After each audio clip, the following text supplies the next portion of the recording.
इहो पैगाम ॾिनो अथमि अचो त गॾिजी करे सभा झड़ी सिंध खे बागुनि जे वातनि मां आज़ाद करायूं।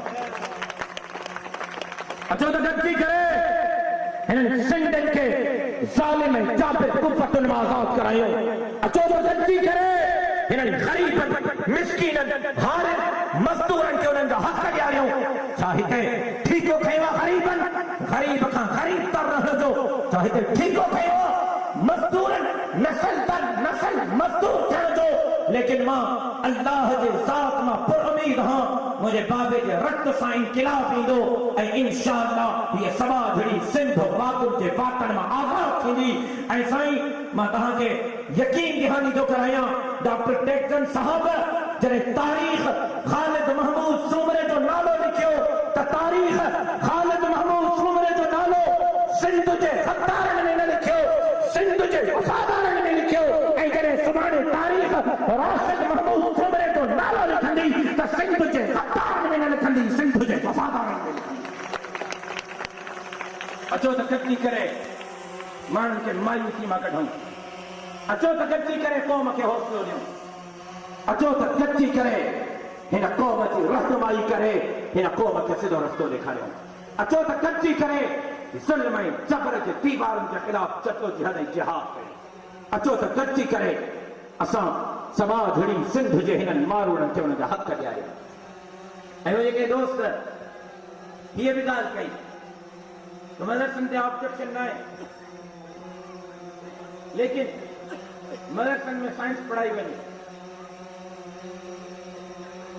मदरसनि में बायोलॉजी ऐं केमिस्ट्री पढ़ाई वञे। हिकु दफ़े आसिफ अली ज़रदारी साहब सां मुंहिंजी मीटिंग हुई। ज़रदारी साहब मूंखे चयो त मूं ॾिसां ॻाल्हि ॿुध, तव्हां मौलवी मदरसनि में, पर उन खां पहिरियां हिकु ॿी ॻाल्हि ॿुधायां। हाणे रिसेंट मां कुझु कौंसिल जनरल सां मीटिंग कई, ब्रिटिश कौंसिल जनरल सां जॾहिं मुंहिंजी मीटिंग हुई त मूंखे ब्रिटिश कौंसिल जनरल चयो त सुमरो साहब तव्हांखे ट्रांसलेटर खपे? मां चयो न, मूंखे ट्रांसलेटर न खपे। हुन चयो त पोइ तव्हांजी तरफ़ां केरु ॻाल्हाईंदो? मां चयो मां पाण ॻाल्हाईंदुसि। हैरान थी 1.5 कलाक कचहरी रही, सॼी गुफ़्तगू अंग्रेजी में हली, मां अंग्रेजी में सां ॻाल्हायो। आख़िर में मूंखे चई तूं अंग्रेजी किथे सिखियो? मां चयो मां मदरसे में सिखियो। कि तव्हां मदरसनि में मुला अंग्रेजी पढ़ाईंदा आहियो? मां चयो तव्हांखे जेको मदरसनि जो ख़ाको ॾेखारियो आहे न, जीअं उहो सिंध पाकिस्तान ते मैसेज वॾा बनकर आहिनि, अलाए छा आहे, धम चकर अलाए छा आहे। मां चयो मां रेग्युलर मास्टर्स कई अथमि, लेकिन हीअ ॻाल्हि ॿुधी तव्हांखे हैरत थींदी त रेग्युलर मास्टर्स ताईं मुंहिंजा सभु क्लास मुंहिंजे मदरसे में हलिया आहिनि। मां मदरसे में पढ़ियो आहियां। लेकिन ज़रदारी साहब जो ॻाल्हि हीअ आहे, हिकिड़ो कमु कयो तव्हां मौलवी, स्कूलनि में साइंस पढ़ायो, केमिस्ट्री ऐं बायोलॉजी पढ़ायो। मां चयो ज़रदारी साहब बिल्कुलु ठीकु, डील डन, सुभाणे खां शुरू था कयो। मुंहिंजे सिंध जे मदरसनि में केमिस्ट्री बायोलॉजी साइंस जा क्लास हूंदा। हैरान थियो, सॼी पंहिंजा नंबर खे ॿुधो सुमरो साहब छा थो चए, सुभाणे कोई पंहिंजे मदरसनि में साइंस पढ़ाईंदो, बायोलॉजी ऐं केमिस्ट्री जा क्लास पढ़ाईंदो? माण्हू चयो हा। मां चयो हा, हिकिड़ो शर्त आहे नंढड़ो। चयो साईं कहिड़ो? मुंहिंजो शर्त इहो आहे त मूंखे इहो ॿुधायो त शहीद मोहतरमा बेनज़ीर भुट्टो मेडिकल यूनिवर्सिटी में क़ुरान मजीद जो तर्जुमो करे खां पढ़ायो वेंदो। मूंखे इहो ॿुधायो त सरकार दो आलम सल्लल्लाहु अलैहि वसल्लम जी हयात मुबारका नवाब शाह इंजीनियरिंग यूनिवर्सिटी में, कायद अवाम यूनिवर्सिटी में करे को पढ़ाई थी। साईं मुंहिंजा जे करे तव्हां सऊदी अरब, गल्फ, खलीज जे मुल्कनि खे ॾिसो, उते मदरसा न आहिनि, इन जे करे जो उते स्कूल जे निसाब में क़ुरान मजीद की तालीम शामिल है। उते स्कूल जे निसाब में हदीस मुबारक जा किताब शामिल हैं। पर हिकिड़ी मां ॿी अर्ज़ कयां, असांजा मदरसा मैट्रिक ताईं हर मदरसे में तालीम लाज़िम आहे। असां मैट्रिक खां सवा ॿार वठंदा ई न आहियूं। मैट्रिक स्कूल में ज़रूर पढ़े, मैट्रिक खां पोइ मदरसे में अचे। बाक़ाइदा उनखे बोर्ड जो इम्तिहान ॾींदा आहिनि, मैट्रिक जो सर्टिफिकेट स्कूल खां वठी अचे, उनखां पोइ मदरसे में दाख़िला मिलंदी। ऐं मां इहो थो पुछां, तव्हां चाणका मेडिकल कॉलेज में पढ़ियो, चाणका मेडिकल कॉलेज जे हिस्ट्री में कॾहिं कोई चाणका मां इंजीनियर निकितो आहे? नथो निकिरी सघे, छो त उहा मेडिकल यूनिवर्सिटी आहे। काइदे आवाम मेडिकल यूनिवर्सिटी में कॾहिं डॉक्टर निकितो आहे? नथो निकिरी सघे, छो त उहा इंजीनियरिंग जी यूनिवर्सिटी आहे। जीअं मेडिकल यूनिवर्सिटी मां को इंजीनियर पैदा नथो थी सघे, इंजीनियरिंग जी यूनिवर्सिटी मां को डॉक्टर पैदा नथो थी सघे, त मदरसे मां कुरान ऐं हदीस जी तालीम वञणी थी वञे, उते इंजीनियरिंग ऐं मेडिकल जा क्लास नथा पढ़ाया वञनि। जे इंजीनियरिंग ऐं मेडिकल यूनिवर्सिटी मां तव्हां हिक ॿिए जो तज़ाद नथा वठी सघो, त मदरसनि मां बि हुनजो तज़ाद नथा वठी सघो। स्पेशल इदारा है for the Islamic education, for the Islamic education. बाक़ी तव्हांजे साम्हूं मां बीठो हां, तव्हांजे साम्हूं शहीद ख़ालिद महमूद सुमरो हो, उन बाज़ाब्ते तौर ते पढ़ियो। हाँ, तालीम जी ज़रूरत ज़रूर आहे, मुंहिंजा बच्चा बि स्कूल में पढ़नि था। मां बि शाह अब्दुल लतीफ़ यूनिवर्सिटी खैरपुर खां मास्टर्स कई अथमि, ऐं तव्हांखे ॿुधी हैरानगी थींदी, मां पॉलिटिकल साइंस में पहिरियों मास्टर्स कई अथमि, इस्लामिक कल्चर में पोइ मास्टर्स कई अथमि। जुर्म इहो आहे त मुंहिंजे मथे ते पटको आहे, मुंहिंजो जुर्म इहो आहे त मुंहिंजे चहिरे ते ॾाढ़ी आहे। जेकॾहिं ॾाढ़ी ऐं पटको जुर्म आहे त मां मुजरिम हुयुमि, मुजरिम आहियां ऐं मुजरिम रहंदुमि। सभु कुझु छॾे सघां थो, मुहम्मद अरबी सल्लल्लाहु अलैहि वसल्लम जे सुन्नत खे नथो छॾे सघां। अचो त गॾिजी करे हिन मुआशरे जे इस्लाह जे लाइ पंहिंजो किरदारु अदा कयूं। अचो त गॾिजी करे हिन सवा घड़ी सिंध खे गंदनि अंडनि खां आज़ाद करायूं।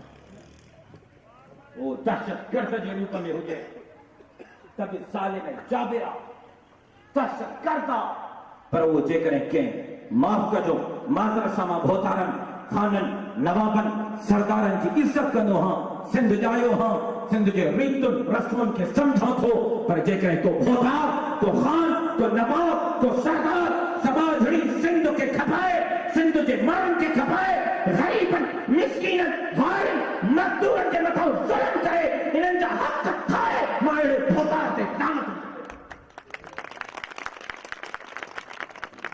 माज़रत। अचो त गॾिजी करे इन तफ़रीक़ खे ख़त्म कयूं। हर एक खे जीअण जो हक़ आहे, हर एक खे रहण जो हक़ आहे, अख़लाक़ जे दायरे में हर एक खे प्रचार जो हक़ आहे। इहो मैसेज कन्वे करण जी ज़रूरत आहे। तव्हां मूंखे एप्रिशिएट कयो, तव्हां मुंहिंजी पुठी ठपियो। सॼे सिंध में मां तव्हांखे चैलेंज थो कयां, कोई मुल्लो, कोई मौलवी, कोई ज़ाकिर, कोई ज़वार, कोई पीर, कोई फ़कीर मूंखे ॾेखारियो जेको ईअं सिंध जे हक़नि जे लाइ, सिंध जे लाइ, धरती जे लाइ, अवाम जे लाइ ॻाल्हाईंदो हुजे। जेकॾहिं तव्हांखे मिलंदो तारीख़ में शहीद ख़ालिद महमूद सुमरो मिलंदो, ऐं उन खां पोइ मिलंदो राशिद महमूद सुमरो मिलंदो। तव्हां मुंहिंजी पुठी टपियो, मूंखे एप्रिशिएट पियो करे। मुंहिंजो जुमे जो लेक्चर ॿुधो, जेको जुमे जॾहिं मां पंहिंजे मस्जिद में जुमे जो ख़ुतबो ॾींदो हां, मां ओसी ताईं जुमे जी तक़रीर पूरी न आहियां कंदो जेसीं ताईं दहशतगर्दनि ते लानत न आहियां विझंदो, जेसीं ताईं सिंध जे दुश्मननि ते लानत न आहियां विझंदो, जेसीं ताईं ग़रीबनि मिस्किननि हारियुनि ऐं मज़दूरनि जी ॻाल्हि न आहियां कंदो, तेसीं ताईं जुमे जी तक़रीर पूरी न आहियां कंदो। इहो मां कंहिंजे मथां एहसान नथो कयां, मां पंहिंजो ईमानी फर्ज़ सम्झी करे फर्ज़ निभायां थो। छो इनजे करे मूंखे यकीन आहे, यकूक तिखी तीर खां हंजर खां तिखी आहे, यकूक तिखी तीर खां हंजर खां तिखी आहे, हीअ भूख थधी हीर खां ओथर खां तिखी आहे। वहमनि जे मुक़ामनि में सुम्ही पई चमकड़जे, हीअ क़ौम उथी पई त पोइ महशर खां तिखी। हीअ क़ौम ज़रूर जाॻंदी। छो इनजे करे मुंहिंजे बाबे मूंखे हे दर्स ॾिनो आहे, मर्दों से मगर मुल्क खे आज़ाद कंदासीं, सीननि खे सितम कर असीं फौलाद कंदासीं, वरसे में छॾींदासीं न पोगन न गुलामी, इन कोढ़ में कमज़ोर न औलाद कंदासीं। औलाद खे बि दर्स ॾींदासीं त दीन ऐं धरतीअ जे तहफ़ुज़ ऐं तक़द्दुस जे लाइ मैदान ते निकिरो। दीन जे लाइ जान ॾियणी पई, ॾेई छॾियो। धरतीअ जे लाइ जान अर्पणी पई, जान अर्पे छॾियो। अल्लाह जो कसम, जेकॾहिं सिंध जे लाइ सिर हलियो वियो, दीन जे लाइ सिर हलियो वियो, सस्तो सौदो आहे, महांगो सौदो न आहे। साईं सदाईं करीम थे सिंध सरकार, दोस्त मिठा दिलदार आलम सब आबाद करी तहां दोस्तन जी वरी मेहरबानी ब्रेक बाबा अरे जगह घोट मां पंहिंजी गुफ्तगू शार्ट कई था पर हे लंबो थो करे बाबा हाणे मूंखे पतो न ॾिजो असां साईं घोटनि खे अजरकूं पारायूं स्टेज ते मौजूद महिमाननि जे हथां पर घोटनि जूं टोपियूं बचाए रखियूं हुयूं त ॿ टिनि घोटनि खे टोपियूं तव्हां पंहिंजे हथां पारायो हाज़िर साईं खणी अचो टोपियूं खणी अचो 5 घोट सॼे हथ तां 5 घोट खॿे हथ तां अचनि अल्लामा राशिद ख़ालिद महमूद सुमरो साहिब जे हथां उहे 5 सिर्फ़ु 5 वधीक न बाक़ी वर्कर दोस्त सभिनी घोटनि खे टोपियूं पारायूं वाकई असांजा तंज़ीम जा वर्कर दोस्त सभिनी घोटनि खे टोपियूं पारायूं ऐं घोटनि खे हार बि पारायूं असां इहे सभु शयूं बचाए रखियूं हुयूं पर हाणे असांखे वक़्तु हिन शइ जी इजाज़त नथो ॾिए अल्लामा राशिद ख़ालिद महमूद सुमरो साहिब पंहिंजे मुबारक हथनि सां ऐं अॼोकी हिन 130 जोड़नि मंझां चूंड त न चइबो पर माना 5 के घोट जेको आहे उन्हनि खे टोपी पाराईंदा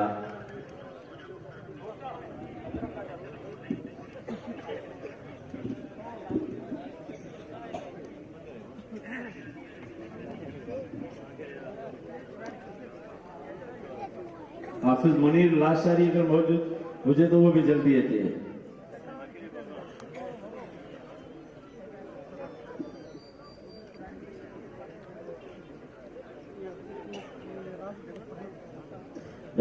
दारियों खड़ी तो जल्दी अफसर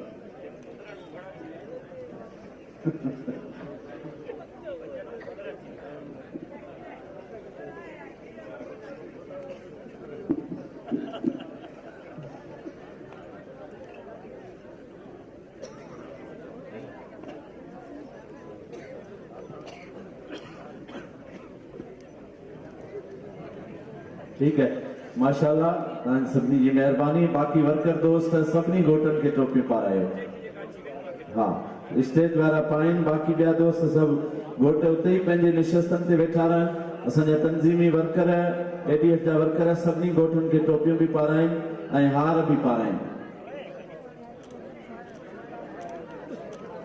असां गुज़ारिश कंदासीं असांजे तालुके जे सदर मोहतरम हाफ़िज़ वली मोहम्मद रिंद साहब के अल्लामा राशिद ख़ालिद महमूद सुमरो साहब के अजरक जी सूखड़ी पेश कन उन सां गॾोगॾु जेतिरा बि असांजा वर्कर अजरक जी सूखड़ी पाइण जो जज़्बो जिन घणा आहिनि हूअं त सवनि जे तइदाद में राति गुज़री वेंदी पर चंद दोस्त ज़रूरी जेके अहम उहिदेदार आहिनि उहे जल्दी में नाले वठण खां सवाइ टाइम बचाईंदे अजरक पाराइनि अल्लामा राशिद ख़ालिद महमूद सुमरो के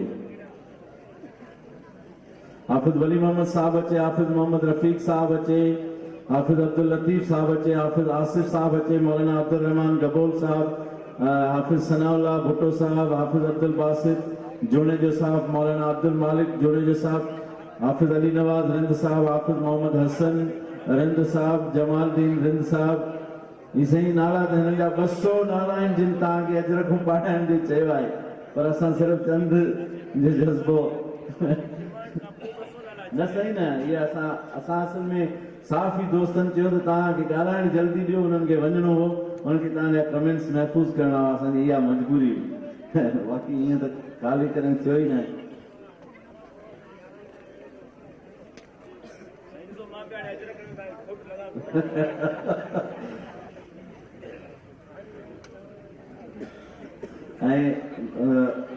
हाफिज अब्दुल लतीफ साहब हाफिज हसन हाफिज वली मोहम्मद साहब गुल हसन दुदुर साहब भा अताउर रहमान सुमरो साहब के अल्लामा राशिद ख़ालिद महमूद सुमरो जे बिरादर के अजरक जी सूखड़ी पेश करें जल्दी जल्दी में ना सही डायरियों मत तोहफो डायरियों खड़ी चो था जल्दी में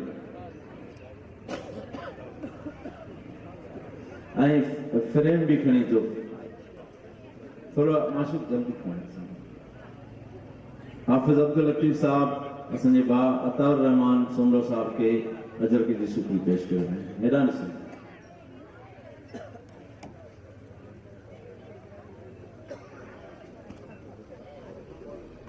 मौलवी साहब तव्हां पाए सघो साईं वारनि खे अजरक ॾिजो आहे।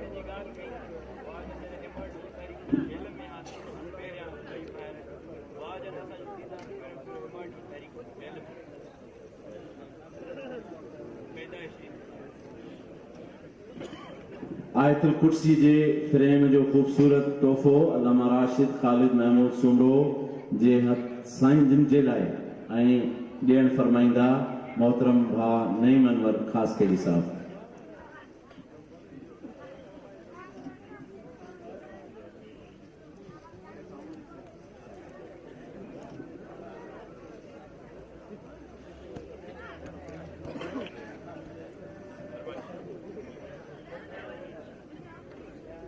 ऐं असांजा मोहतरम आकाश मला साहब असमाल हुस्ना जे सूखड़ी जो तोहफ़ो इनायत कंदा भा अताउर रहमान सुमरो साहब के। आकाश मला साहब।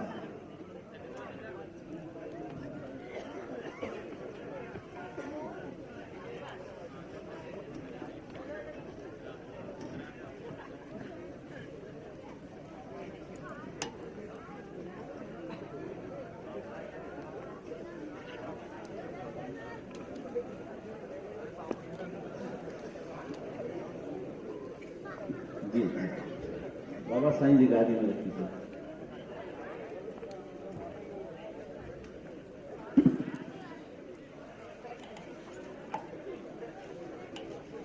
अल्लाह साईं जे सुहिणनि नालनि जो फ्रेम आहे अल्लामा राशिद महमूद साहब जे लाइ ख़ासि सूखड़ी ऐं असां पंहिंजे महफ़िल जे मुख्य मेहमान पहिरीं निशस्त जे मुख्य मेहमान मोहतरम डॉक्टर भवन मल साहब जिन जे हथां अल्लामा राशिद महमूद साहब खे इहे सूखड़ी पेश कनि।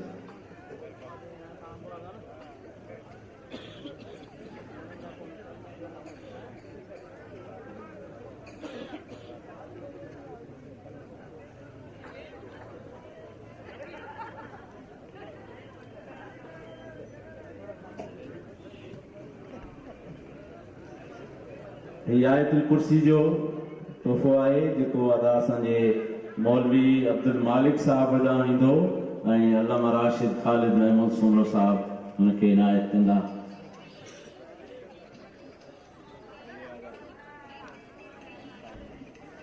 ॿियो आयत सगोरी जो तोहफ़ो असांजे तालके जे अमीर हाफ़िज़ वली मोहम्मद रिंद साहब जे लाइ अल्लामा राशिद ख़ालिद महमूद सुमरो साहब जिन जे हथां। ॿियो आयत सगोरी जो तोहफ़ो जेको मोहम्मद हसीन ख़ासकेरी साहब जे लाइ ऐं अल्लामा राशिद ख़ालिद महमूद सुमरो साहब जिन जे हथां।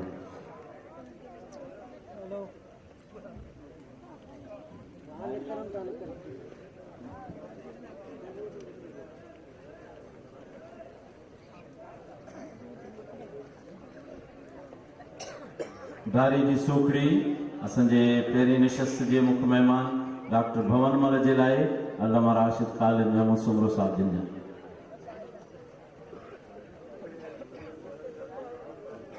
इहा ई डायरी भा नईम अनवर जे लाइ अल्लामा राशिद ख़ालिद महमूद सुमरो साहब जिन जे हथां। इहा ई डायरी भा रमेश कुमार गुप्ता साहब जे लाइ अल्लामा राशिद ख़ालिद महमूद सुमरो साहब जे हथां। इहा ई डायरी डॉक्टर वैसीमल जे लाइ अल्लामा राशिद ख़ालिद महमूद सुमरो साहब जिन जे हथां।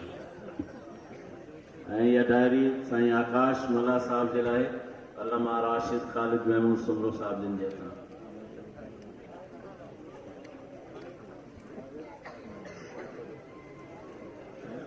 इहा डायरी जी सूखड़ी अदा हसीन ख़ासकेरी साहब जे लाइ अल्लामा राशिद ख़ालिद महमूद सुमरो साहब जिन जे हथां। ऐं इहा डायरी जी सूखड़ी असांजे मोहतरम साईं डॉक्टर टेकचंद साहब जिन जे लाइ अल्लामा राशिद ख़ालिद महमूद सुमरो साहब जिन जे हथां।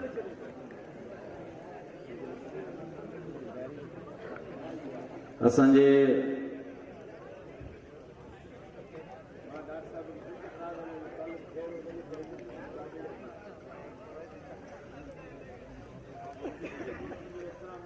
डॉक्टर साहब मेहरबानी।